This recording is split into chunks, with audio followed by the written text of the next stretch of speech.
Hello everybody. So in our series of lectures on basic electronics, learning by doing, let us move on to the next. Before we do that, as usual we will go through the basic topics on which we dwelt in the previous lecture. You might recall that we talked about the different types of feedback, negative feedback configurations, and how we can get 4 different types of feedback configurations, and we also discussed 3 of those applications. In the previous lecture we discussed about the current voltage converter, which is also known as current controlled voltage source circuit, and we also briefly discussed about the transfer characteristics of the op amp in order to understand the concept of the virtual earth. You might recall that the input voltages between the 2 input terminals of an operational amplifier cannot be larger than plus or minus about 200 microvolt in a typical case. We also saw applications of the current voltage converter. Then we discussed about the another feedback configuration which led to a voltage to current converter, which is also known as voltage controlled current source, and we saw some of the application circuits of voltage controlled current source. In every case you might remember we also showed a simulation experiment, and then we actually went to the laboratory board and then showed the actual circuits that we discussed with multimeters, dual supply and all that thing. So that we will keep doing at every stage, even in this lecture. Before I do that, I want to recapitulate again the basic concepts of the 4 configurations of the feedback that I already discussed earlier. You can see the figure shows the 4 different configurations. We have already discussed the 3 of them, and the last one is what we are going to discuss today. I show you the other figure corresponding to the transfer characteristic of an op amp. You can imagine when the input voltage goes beyond the maximum voltage, namely about 200 microvolts, you find the output becomes saturation because of the large open loop gain of nearly 10 power 5 in the case of the 741. So this, because the voltage is larger, it cannot be larger than the power supply that I apply, it saturates at 15 volts on plus and minus side, and therefore you are left with only plus or minus nearly 200 microvolts, and or in this case you can see 15 volts I have assumed. 15 volts divided by 10 power 5 is 150 microvolts. So plus or minus 100 microvolt is the difference between the 2 input terminals of an op amp. That you should always remember. Now with reference to the current amplifier or the current shunt configuration, you can see this is the schematic of the feedback configuration. At the output side you sense the current because you are connecting the network in series with the load output RO, output resistance of the amplifier. This is amplifier and this is a feedback network. So they come in series. That means the same current flows through also the resistor which I have in the feedback network, and therefore what I sense here is some voltage proportional to the output current, and then that in the on the input side is given as a voltage in parallel to the input voltage and in opposition, phase opposition. Therefore you can see when I have 2 parallel resistors coming, if I look at the effective resistance at the input side, it is the parallel resistance values of Ri and Rf. No, this is the input resistance Ri and the Rf, the feedback resistor. So any parallel resistance will have effect of reducing the effective resistance, and therefore the input resistance have now effectively decreased due to the parallel combination, due to the type of feedback that I have given at the input. At the output, because the 2 resistors come in series, the effective resistance is increased with reference to R naught. So, this is what you should understand, the input resistance decreases, the output resistance increases. When the input resistance decreases, the input will have to be current and not voltage, and when the output resistance increases, the output is basically a current, it becomes a current source.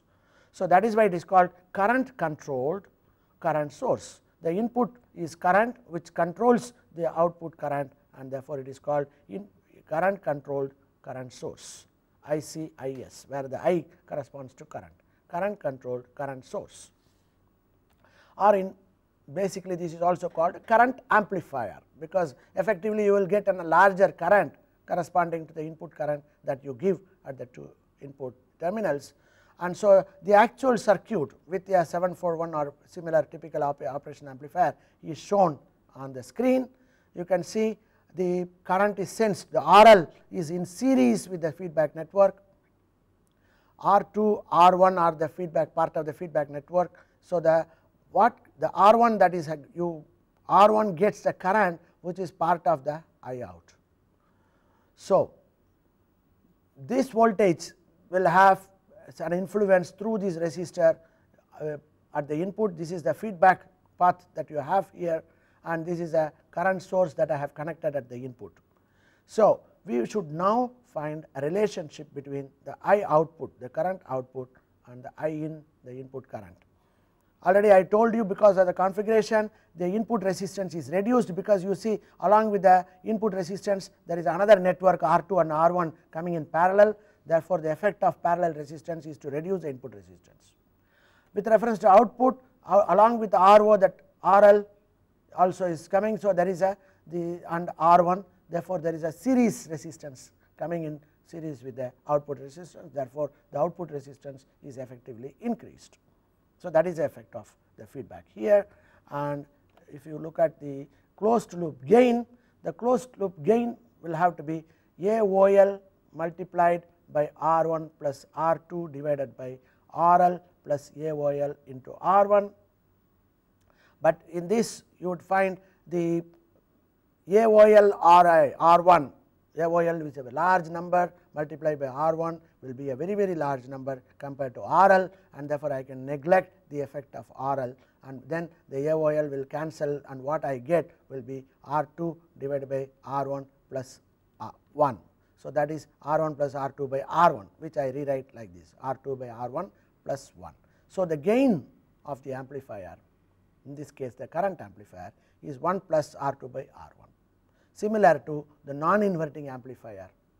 When we discussed earlier, we also got the amplification factor in a approximation is 1 plus R2 by R1, V output is equal to 1 plus R2 by R1 times V in. Here I output is equal to 1 plus R2 by R1 times I in for this circuit. We also know this input feedback configuration will have effects on input resistance, output resistance, etc. In this case, the input resistance with the closed loop feedback will be R2 divided by 1 plus AOL B, where B is actually the beta, the feedback ratio, R2 divided by 1 plus A beta, where A is the open loop gain. Here we have designated as AOL. So, because the feedback action is given by beta is equal to R1 by R1 plus R2, that is the ratio of the output which is fed at the input, the fraction of the output which is fed at the input. And so, you would find the effective input resistance is going to be less now. A beta is a large value. So, R2 divided by A beta can be very small. So, the input resistance, effective input resistance is reduced. Similarly, if you look at the output resistance of the closed loop configuration, it will be multiplied by the factor 1 plus AOL into R1. So, R1 is a normal thing that you will get, it is multiplied by this large number, therefore, output resistance effectively is increased, and therefore, the output acts as if it is a current source. So, that is why it is called current controlled current source. It has got a small input impedance and a large output impedance, which is a characteristic of a current amplifier. Now, we will take a small example. What is the load current and load power in the figure for one given op amp? if the load resistance is changed to 2 ohms, now it is 1 ohm. If I change it to 2 ohms, what are the load current and the power? Now the input is an AC current 1.5 milliampere RMS, and it is powered by plus or minus 15 volts, and the feedback is actually 1 k and 1 ohm. These are the R1 R2 values. So what is the current gain? You can immediately write current gain is equal to R2 divided by R1 plus 1. R2 is 1000 ohms, 1 kilo ohm, divided by R1 is 1 ohm plus 1. This 1000 ohm by 1 ohm is 1000 plus 1, it is almost equal to 1000. So the current gain of this amplifier is 1000, and the input is 1.5 milliampere. So what will be the output current? 1000 times the 1.5 milliampere. So I output is 1000 times 1.5 milliampere RMS, that is equal to 1.5 ampere RMS. So this is a power operational amplifier, it can handle higher currents 1.5 amperes. So that what is the load power? Load power is given by I square R. I square is 1.5 amperes, whole square into RL is 1 ohm. So the total is 2.25 watts. If the problem is, if the load resistance is changed, doubled from 1 ohm to 2 ohm, what will happen? The load current is still 1.5 amperes, because load current is not controlled by 2, it is controlled only by R1 and R2, and they are the same. Therefore it is same 1000 times input current, therefore 1.5 amperes will remain as such load current, but the load power 1.5 amperes into 2 square into 2. So therefore it becomes twice. When you double the load resistance, the power also doubles. From 2.25 it has now become 4.5 watts. So this is a very typical simple example of the circuit.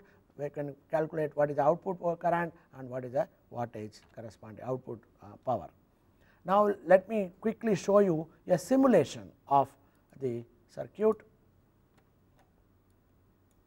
So you have a breadboard here, you have a dual supply here, you have a current source because you want to give a current input, you have a current source here. You can give currents in the order of milliamperes or microamperes by increasing the values, and you have a multimeter here which is already set in milliamperes so that it can measure currents in milliampere. You have the op amp and the resistors. Let me just form the circuit. So the op amp goes over here and the wiring is done. This is a circuit that you have here.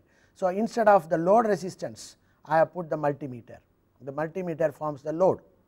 This R2 is here 10k, R1 is 1k. So the gain is going to be 1 plus R2 by R1, 1 plus 10k divided by 1k. 10k divided by 1k is 10. So 1 plus 10 is 11. Therefore the gain of the amplifier is 11. So you can also see here, this is 10k which is coming from 6 to 2 terminal. This is a feedback loop, right. Pin number 6 is the output, pin number 2 is the input, the inverting input. So you put a negative feedback connecting these two through the resistor 10k, and you have the other resistor here which is the 1k resistor. So this is a 1k, and so the gain will have to be 11. Now I switch on the power supply, dual supply and the multimeter, so I can start giving the voltages. Now let me start from microamperes. So if I increase here, now it is 100 microamperes. As you can see, the current input is 100 microampere, and if you multiply by 100 microampere by 11, it will be 1100 microampere or 1.1 milliampere. So you can see the reading is around 1 milliampere. If I increase to 200, it will be 2.2 milliamperes actually.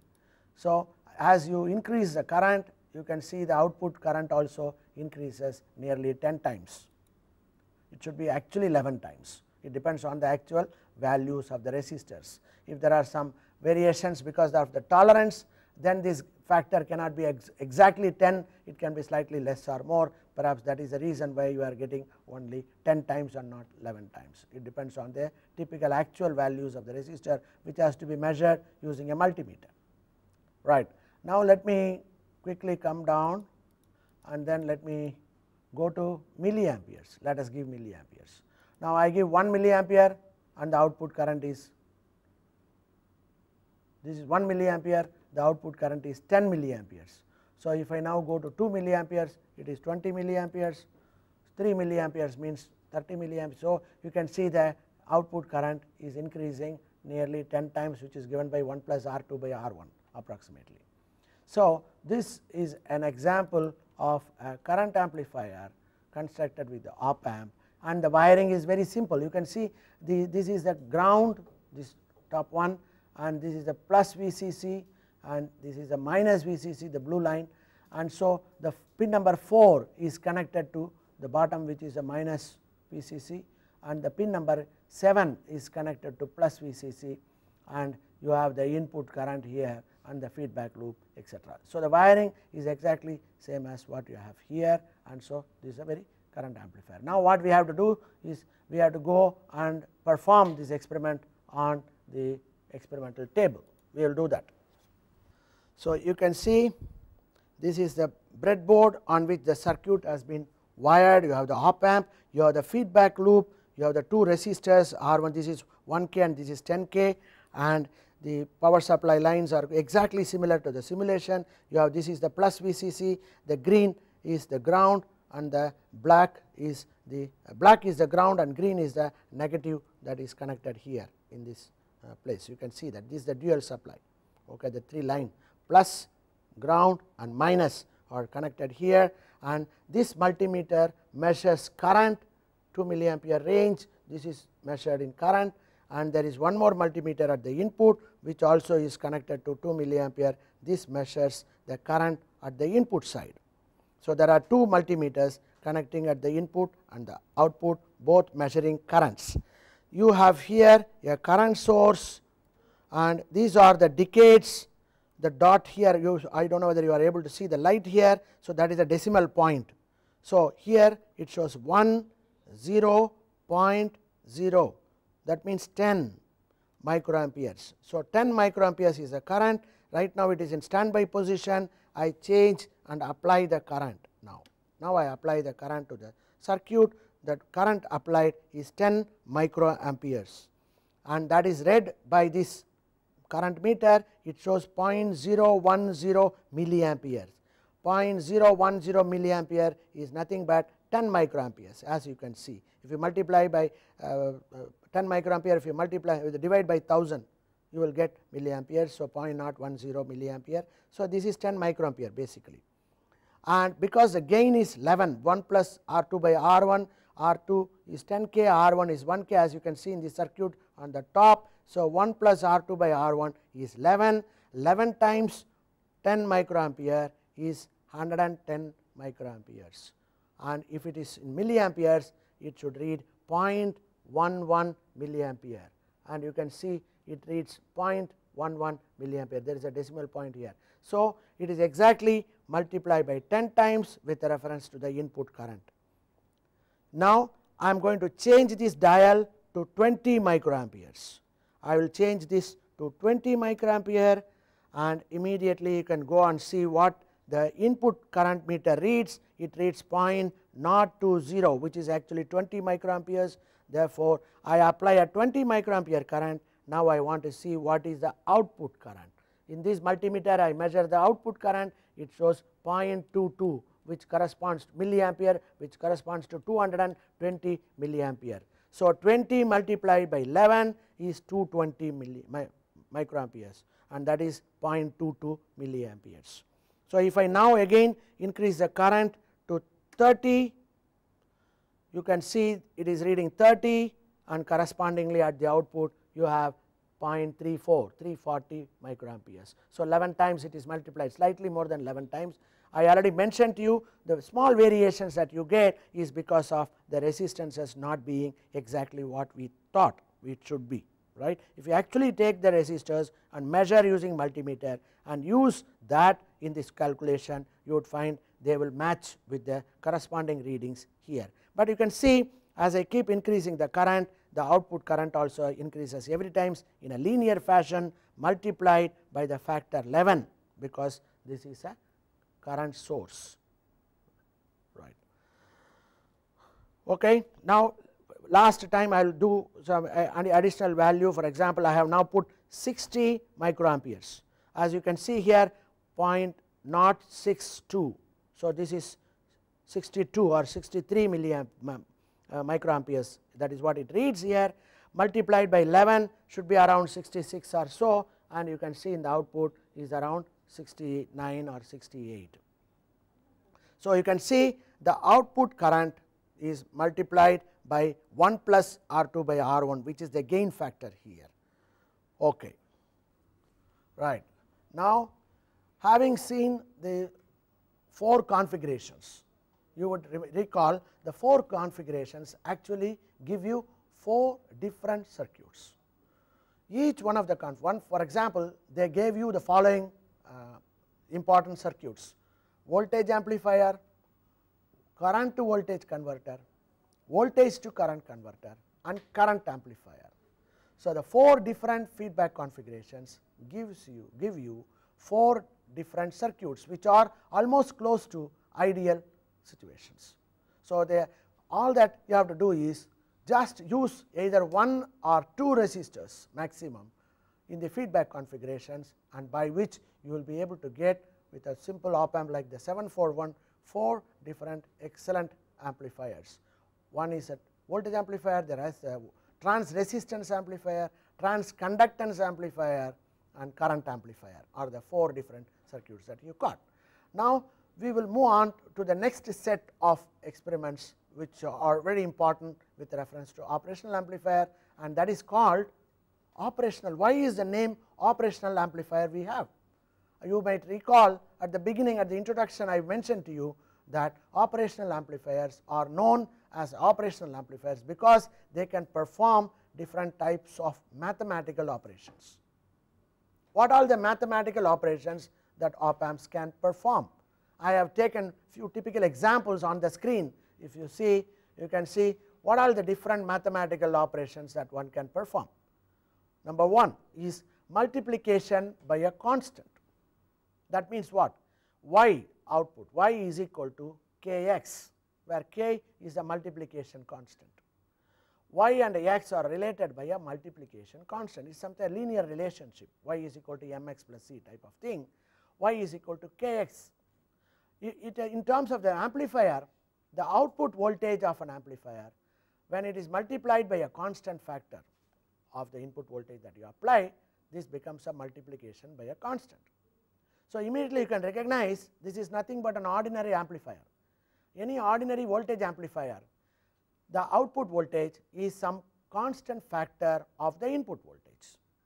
So, the multiplication constant is a very trivial example of a mathematical operation that amplifiers can perform, because almost all amplifiers perform this work.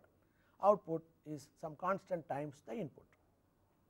But apart from this multiplication by a constant, you can also get other circuits. One of the important circuit that you can get is a summing amplifier. Y is equal to k times x1 plus x2 for the case of 2 inputs. With the value of k is equal to 1, you find this becomes y is equal to x1 plus x2, a simple summation. Correspondingly, you can think of an amplifier which will give an output voltage which is some k times V1 plus V2, where V1 and V2 are the 2 input voltages. If I choose the value of k, the gain, to be 1, then it becomes a simple summing amplifier. V output is nothing but sum of the 2 inputs, V1 plus V2. Similarly, you also can have a difference amplifier or a differential amplifier. What is a difference amplifier?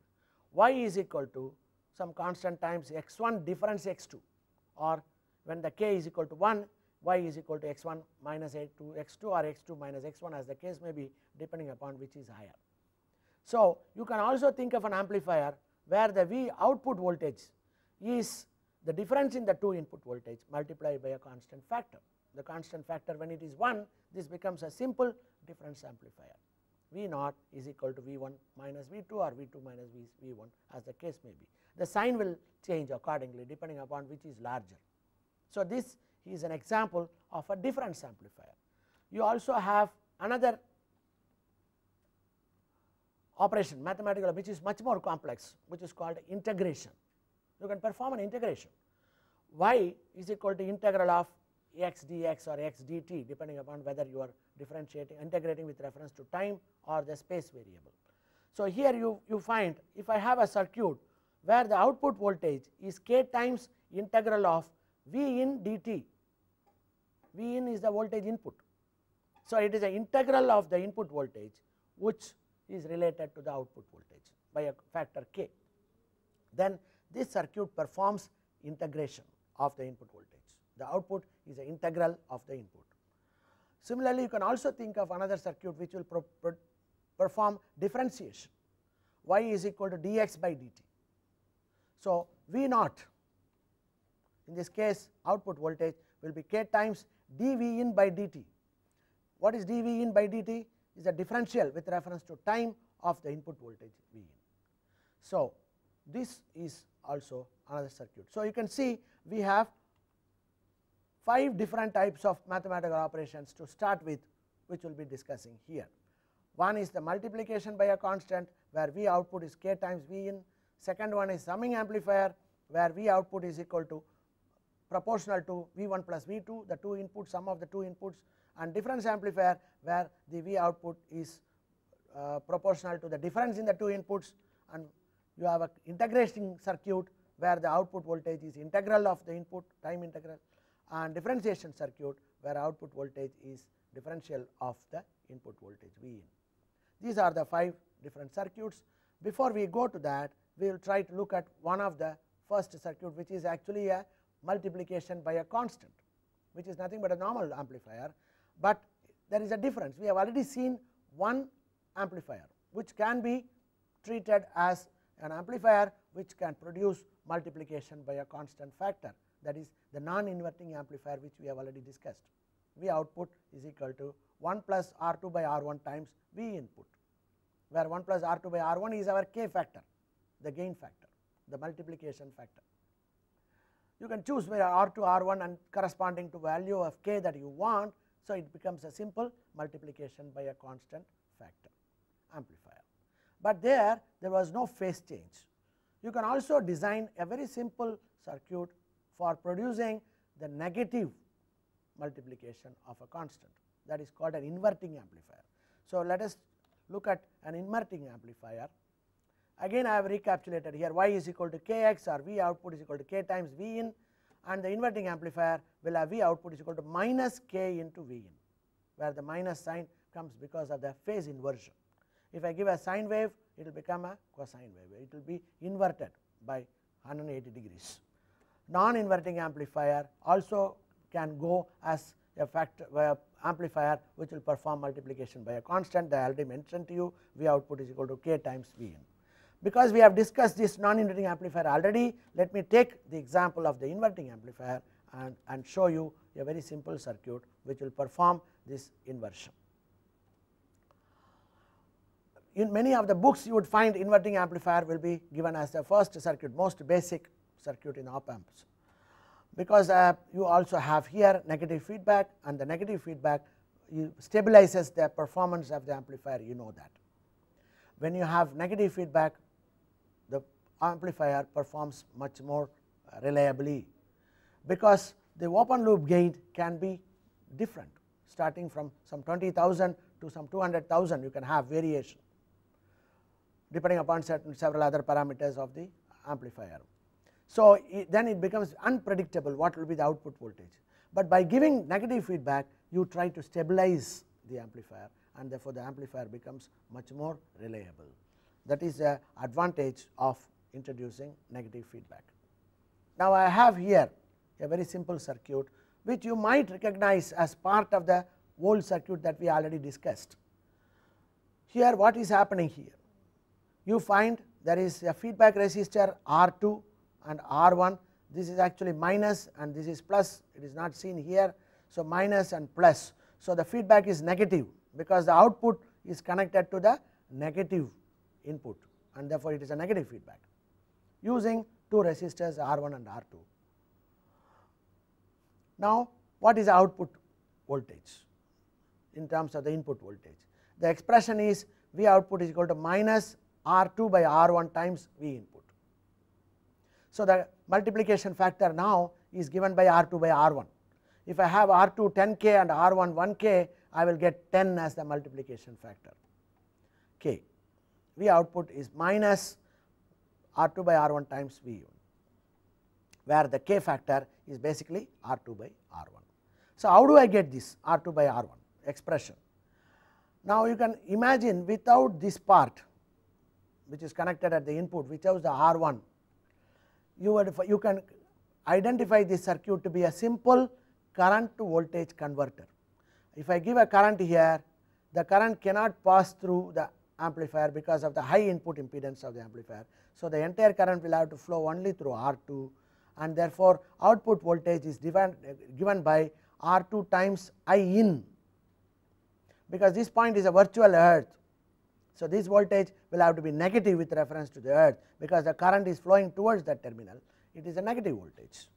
So, V output is nothing but I in into R2 with a negative sign, minus I in into R2, we know that. But what is I in? I in is now generated using a voltage source and a resistance, because this is a virtual earth. The input current will have to be V by R by Ohm's law, V in divided by R1.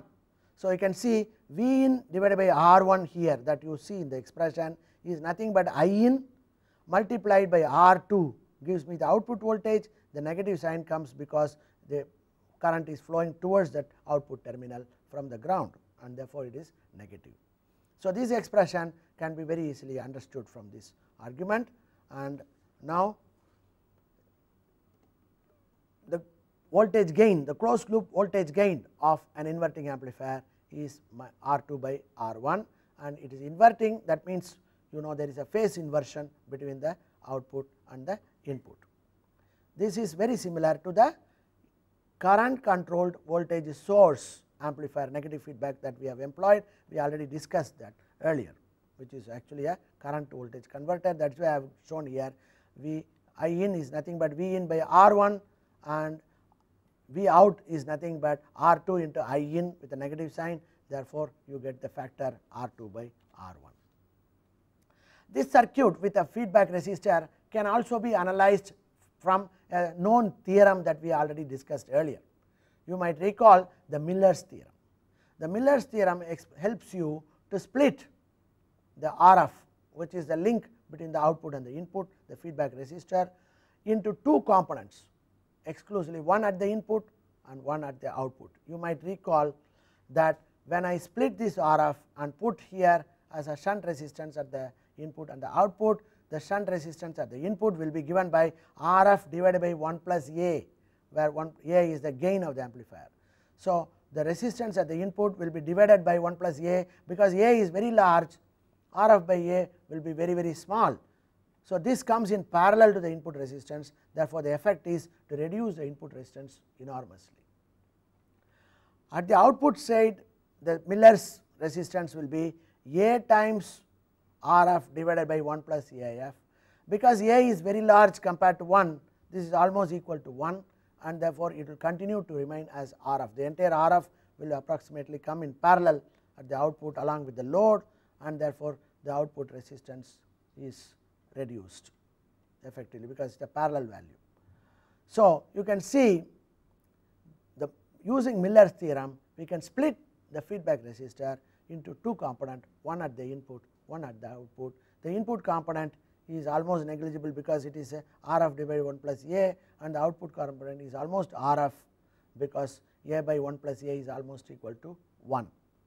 So, this way also we can discuss the circuit, and the output is A times V epsilon, where V epsilon is the small error voltage between the plus and minus terminals, and V output minus I in RF plus V epsilon is 0 by applying Kirchhoff's law for the circuit here. V output, this is I in RF, this is the I in V epsilon, you can say. So, this V epsilon is nothing but V output by A. So, I substitute in the next line V output by A, and I can rearrange in terms of V output and things like that. So, V output by I in will be equal to A times RF divided by 1 plus A, which when A is very large, this is going to be almost RF, or V output is equal to I in into RF, which is what we know. This is a, if it is a basic current to voltage converter, output voltage is equal to I in into RF, except for a negative sign here. So, V output is equal to I in and Rf is the output in terms of the input. This I in now, because of the virtual earth, we are generating using a voltage source and a series resistance R1, and therefore you get the corresponding V output is equal to R2 divided by R1 times V in with a negative sign. Now we also know the input impedance of the amplifier will be reduced Rf divided by 1 plus A, that is what we saw from the Miller's theorem. Also that is the effective resistance which will decide. All the other resistance are larger value, therefore the parallel value will always be very close to the smaller value. Miller's theorem helps us to analyze the circuit easily. Now let me do a simple simulation of the inverting amplifier, and you can again see on the screen the breadboard is coming. You have a dual supply. I switch the dual supply. Before that I will form the circuit. The circuit is simple. You have a 741 op amp and you have a feedback resistor of 10k, and you have a input resistance of 10k 1k, which is connected to the voltage source. So let me do auto setup, then all the ICs and things like that will go and sit in the proper places. You can see this is a dual supply that is being wired. The top one is the negative supply, then the ground and the V minus are connected at the bottom. So there is a voltage source. The output of the voltage source is connected between the input terminal connected to the resistor, which is connected to pin number 2 of the op amp, and the ground. So the value of that input resistance is 1k, the value of the feedback resistance is 10k, and the value of the resistance which is connected to the ground is also 10k approximately, which will be a parallel value of these two resistors. So the wiring is completed, the multimeter is connected at the output in voltage mode, and now let us switch on the power supply. I switch on the power supply, all the 3 power supply. So now I can give the input voltages. The input voltage I have choice, I can give in millivolts or in volts. Let me give it in millivolts. So I increase it, 10 millivolt is the input multiplied by 1 plus R2 by R1, 100k by 10k, which is again 10. So 1 plus 10 is 11, 11 times 10 millivolt is about 111 millivolts, 110 millivolts, that is 0.1 volts, that is what you see here. So I can apply 20 millivolt, then the reading becomes minus 0.2 volts or 200 millivolts. 30 millivolts means 300 millivolts, 10 times more. 40 millivolts gives me 400 millivolts or 0.4 volts. So you can see if I keep on increasing to larger value, then you will find it can also saturate at some stage, because the output voltage cannot be more than the power supply voltage. So this is the inverting amplifier. You can see also the voltage is negative, there is a negative this thing. Now having seen this, let us move to the demonstration. We will see the demo. So you have the inverting amplifier, you have a 10k at the input along with the voltage source, and you have the feedback between the 2 and 6 terminals of the op amp, a 100k resistor, and at the 3 input it is grounded through a 10k resistor. This is meant to balance it, actually to take care of the with differences in the input bias current, about which we will discuss at a later time. So I have put a 10k resistor, which is almost the parallel value of 10k and 100k, it is about 9k. So I have put the nearest value 10k here. Now this is the output voltmeter. Here this is the op amp. You can see the 7 is connected to the rail voltage, which is connected to plus 15, and the bottom black is the ground and the green is the minus 15 volts, and you have the 2 resistors, the 10k and the 100k resistors connected in the feedback, and there is a 10k resistor which is coming from the pin number 3. So this is a voltmeter, it is measuring volts, and this is a voltage source which you have seen in the earlier experiment. So I can change the dials and change from millivolts to volts, and that is connected to the input of the amplifier between the terminal 2 of the resistor that I have between this point and the ground, that is what I have connected here. This voltmeter measures in parallel, I have connected the voltmeter in parallel to that voltage source, so that I know whenever I change the voltage I will measure what is the voltage I am applying at the input. At the output I have connected this voltmeter, which is again a multimeter in the voltage range. Now I have got here 100 millivolts. So 100 millivolts. So the gain is 100k divided by 10k, that means 10 times. So I have, it is actually 10 millivolt. 10 millivolt, I will come to a lower range, then it will be better. So I have kept it here in 2 position, that means 20 millivolts I am applying. So the reading here is 0.02, 0.02 volts, this is in volts range. 0.02 means 20 millivolts. If you multiply by 1000 you will get it in millivolts. 0.02, if you multiply 1000 it is 20 millivolts. So I have 20 millivolts multiplied by 10 should be 200 millivolts, and what I get in this power supply is 0.20 volts, that means 200 millivolts. So 20 millivolts, you can see 0.02 is coming as 0.2 multiplied by 10 times. If I put 0.3 here, 30 millivolts, you get 0.3 volts at the output correspondingly. If I make it 40 millivolts, you can see again it becomes 0.04 and the output voltage is 40 millivolt for 400 millivolt or 0.4 volts. Now if I keep on doing it, now what I will do is I will increase it in hundreds. Now I increase to 100. So now it is in 2 position, that means 200 millivolts, that is shown as 0.19 or 0.2, right. So this is 0.2 means 200 millivolts multiplied by 10 should be 2 volts, that is why 1.95 you are getting.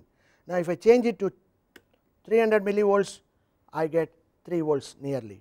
If I change it to 400 millivolt I get nearly 4 volts or 3.89.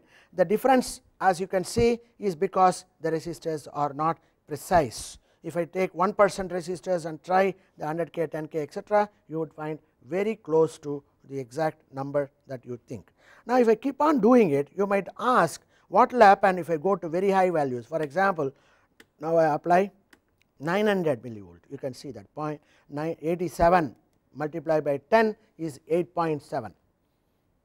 Now what I am going to do, 8 volts I am getting, I will increase this still further to 1 volt at the input. So I have 1 volt here, so you have 0.97 volts here, this is 1 volt correspondingly 0.97 volts. So multiplied by 10 is 9.7 volts, that is what you are getting. Now if I put here 2 volts, what will you get at the output?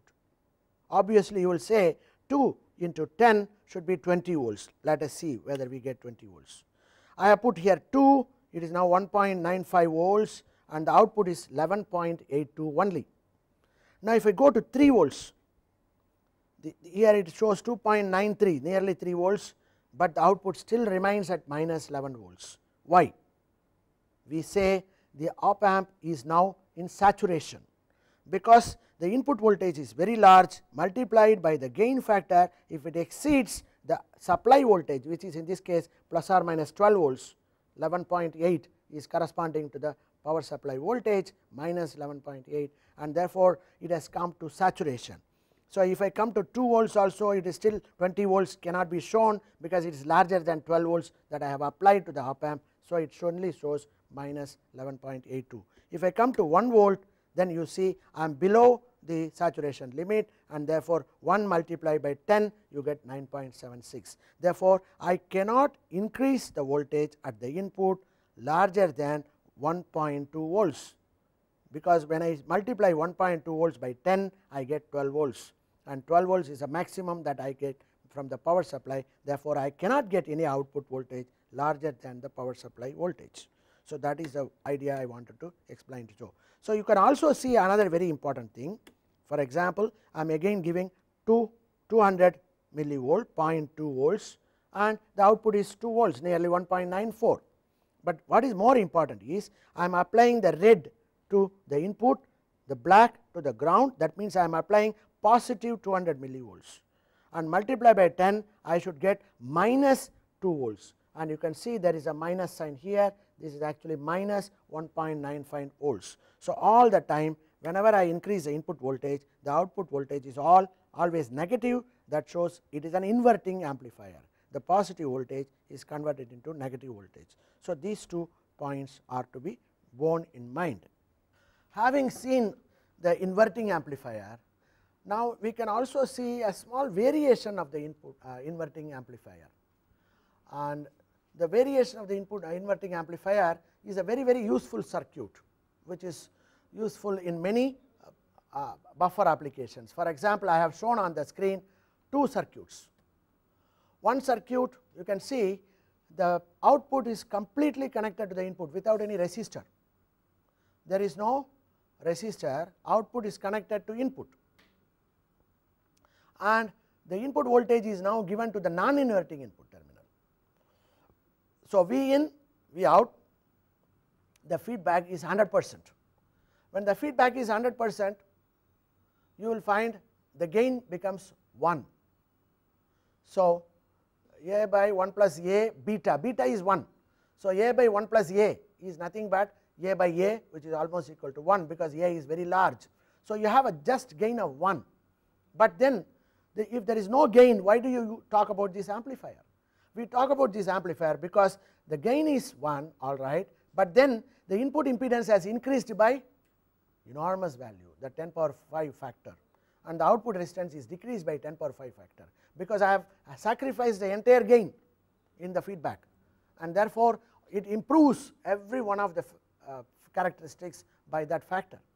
So, if it is a 1 megohm input resistance, it becomes 10 power 5 megohm, which is a very large value, and the output resistance is 75 divided by 10 power 5, which is again a very small value.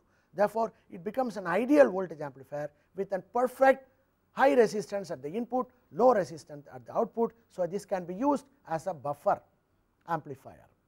So, this circuit is very useful as a buffer to isolate an input and an output stage, because this has got high input impedance, it provides isolation between these two. So, this is a very useful circuit, unity gain buffer, that is why it is called unity gain buffer. You can also have a small variation of the output of the circuit, where the input is given to the inverting input and the other input is grounded. So, here you get output minus V in. In the previous circuit, V output is plus V in. So, therefore, there is only non-inverting buffer, this is an inverting buffer. The two different circuits are both very useful, they provide you as a buffer. The more important circuit is this unity gain buffer with a non-inverting configuration. This provides perfect isolation. So, this is also very useful. It is a variation of the inverting amplifier, that inverting and non-inverting amplifier, that you have already seen. What we have done is we have eliminated the resistor and we have given 100% feedback. That is why you have this. Now, having seen that, we will go down to the table and we will see the last demonstration of this unity gain buffer, where you would find the output is exactly same as the input, there is no difference, but the amplifier is useful because it provides very large input resistance and very small output resistance. It is used as buffer stage between different stages of amplifier. Here you can see the unity gain buffer. The output is directly connected to the input and the input is given to the non-inverting terminal, and the output voltage is measured at the pin number 6. The circuit is shown here, there is a feedback loop here and the input is connected using this voltage source is connected at the input, and this voltmeter reads the voltage input here. So, in the similar fashion at the output you have one more voltmeter which measures the output voltage, it is in the volt range, DC volts, and you have the breadboard connected to the dual supply, the red, the green and the black. This is plus 12 volts, ground, minus 12 volts. So, the 3 wires are connected, very similar to what you saw already, and you can now see the output and the input. Now, what I have done is I have given 100 millivolts. this is in 100 millivolt position. So, I am giving 100 millivolt, which is read by this multimeter as 0.10 volts, which is correct. 100 millivolt is 0.1 volt. So, what should be the output? Because there is no R1, R2, there is no, the feedback is complete 100%, therefore, the output is also the same as that, right. So, it is 0.09 instead of 0.1, it is 0.09, because it is exactly not the same as the input, slightly less. Now, if I put it into 2, that means I give 200 millivolts, output is also about 190 something. 300 millivolts, output is also about 0.29. So, there is no difference between the input and the output, they are almost equal. The input is 0.39 here, the output also is 0.39 here. So, and you can also see the polarity is the same, output is also positive and the input voltage is also positive, because it is a non-inverting amplifier. So, there is no gain, that is what you should recognize. There is no gain here, but still you gain in terms of other features like the input resistance, output resistance and things like that, and therefore, this unity gain buffer is a very useful circuit in number of application for impedance matching and things like that. Now, you might be wondering, when I go to, for example, higher values, now it is 0.49, the output is also exactly 0.49. If I go to 0.6, that is 0.59, the output is also 0.59. But when I come to lower values, for example 0.2 or 0.1 here, you find it is only 0.9, it is not exactly 0.1. Why is it so? That brings us to a very important idea, that when I have 0, for example, even though it shows 0, it will still have some small residual voltage, which we call offset voltage. Even when the input is 0, there could be very small offset voltage, and that is the reason why at very low voltages you do not get exactly the same value at the output as the input. We will discuss about this offset voltage and other characteristics of the op amp in one of the later lectures. So, what we have seen today is basically the current amplifier. We also saw the circuit, I explained about the working of the circuit, and then I also showed you a simulation and an actual demonstration of the circuit with all the input current source and the output current meter and things like that. And we also discussed about the different mathematical operations that can be performed using the operational amplifier, and we took one example of multiplication by a constant, and which can be either a non-inverting amplifier or an inverting amplifier. We also discussed about the inverting amplifier, and we saw the simulation as well as the actual demonstration of the inverting amplifier. Then a variation of the inverting amplifier is the unity gain buffer, where you can have 100% feedback from the output to the input. With that, you get very high input resistance and very low output resistance, therefore, they can be used for isolation and buffer stages, and therefore, that is another circuit. The gain in that case is only unity. Even if it is unity, it has got other characteristics, and therefore, it is very useful. So, 3 different circuits were discussed, and the circuits were also demonstrated to you. So, we will discuss about the rest of the mathematical operations that can be performed, like the summing amplifier, the difference amplifier, the integration circuit, the differentiation circuit, etc., in the next lecture. Thank you.